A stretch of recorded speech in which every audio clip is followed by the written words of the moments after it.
Welcome to the Oasis. My name is Mike. I'm back and I'm extremely excited as we're just 2 weeks away from the launch of the PSVR 2 on the 22nd of February. And I have one right here, right now, thanks to PlayStation, who have provided this headset early for me to check out and cover on the channel.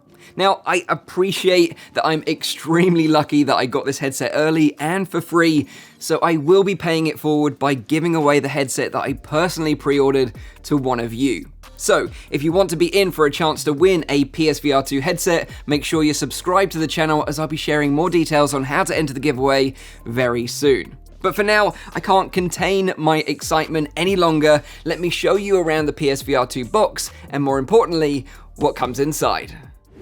So here we have the standard PSVR 2 retail box in white. It's got these subtle PlayStation symbols on the outside, along with images of the controllers and the headset. I don't have one here, but there's also a Horizon Call of the Mountain bundle available, which has some Horizon game artwork on the box, along with a store voucher for the game included. But let's crack open this one and see what's inside.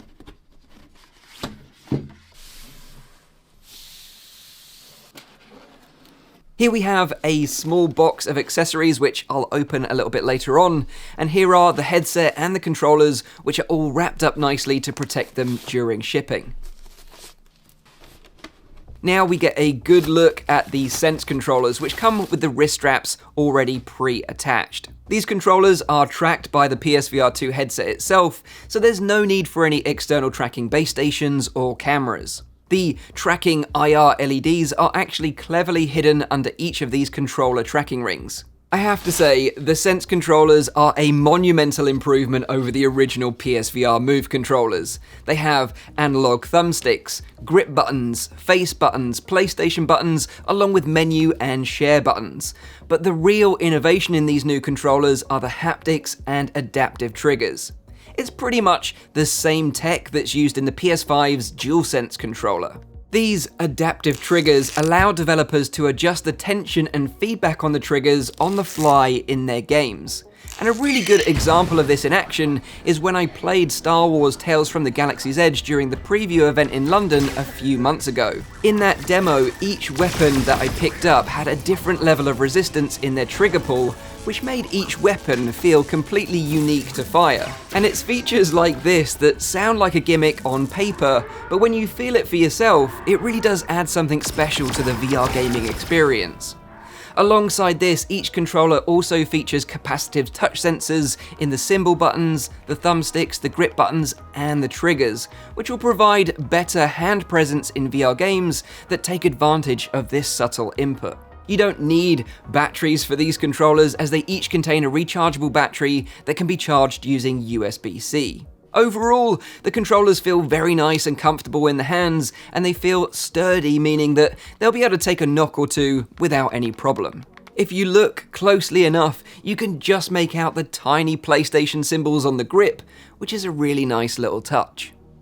Moving back to the small accessories box, nothing too exciting is in here. We have some warranty information, a quick start guide, the earbuds for the headset, and a 1.5 meter USB-A to USB-C cable for charging the Sense controllers from the console. Now, I was a little bit surprised to see that there wasn't a second cable or some kind of splitter cable so you could charge both Sense controllers at the same time, but I guess Sony are just assuming you've kept the original USB-A to USB-C cable that shipped with the PS5 console for charging the DualSense controller.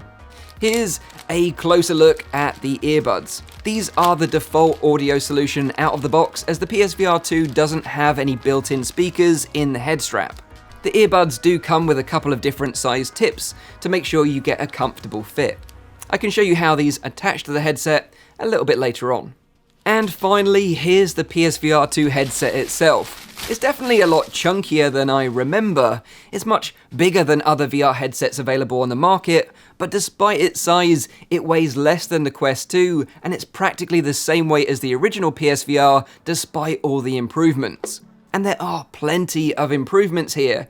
It has 4 tracking cameras on the front faceplate for inside-out tracking, giving you full room-scale movement. It has an OLED HDR display, providing a resolution of 2000 by 2040 pixels per eye, with a 110-degree field of view, running 90 or up to 120 Hz. In front of the display are these big Fresnel lenses, and surrounding these lenses are the Tobii eye tracking modules. It's this eye tracking tech that really makes this headset stand out from the crowd, with better social presence and a performance boost when taking advantage of dynamic foveated rendering. I can't wait to show you more about that very soon. Moving on though, there's this really lightweight rubber face gasket with dual nose flaps, which does an excellent job of blocking out external light coming into the headset. On the outside, looking at the ergonomics of the head strap, it's actually a very similar design to the original PSVR head strap, so if you were a fan of the original, you'll definitely feel right at home with this upgrade. This padded front section of the head strap, which sits on your forehead to distribute most of the weight, is hiding another unique feature underneath, and that's a rumble motor providing headset haptics. Having this built into the headset is so awesome, and I can't wait to show you some examples of how developers have used this in their games.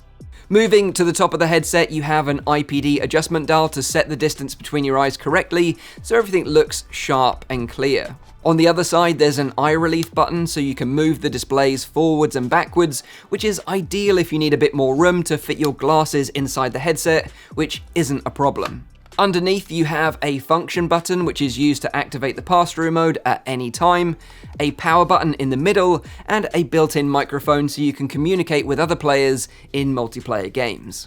At the back of the strap here, you can attach the earbuds, which I showed you earlier. One side is a 3.5mm headphone jack, and the other side is this plastic plug, which just helps hold it all in place. When not in use, the earbuds can just be stored away in these funky little slots on the side of the strap. You can use traditional headphones with the PSVR 2, but I'll be covering compatible accessories in more detail in a future video. Just like the controllers, the headset features these tiny little symbol accents, which are used in the headbands at the front and the back, alongside a section in front of the face gasket. The headset attaches to the front of the PS5 console using a single USB-C cable, which is 4.5 meters long. This cable can also be extended, by the way, but again, I'll cover this in more detail in a future video. Now, there is a connector at the top of the headset suggesting that if you damage the cable, you could potentially replace it yourself. However, it doesn't look like a straightforward job, so I'll wait for a professional outlet like iFixit to cover that when they finally get their hands on one.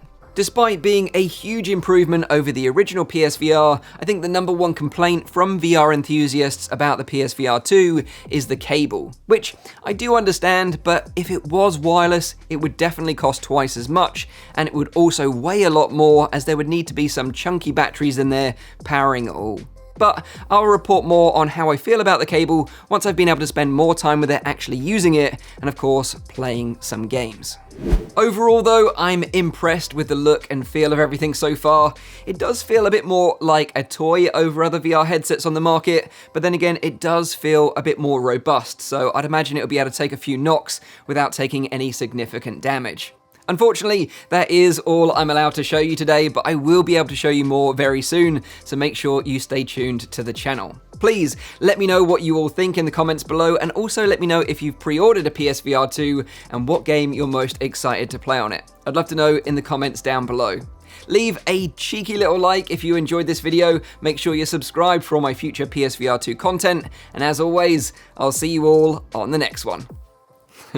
Cheers.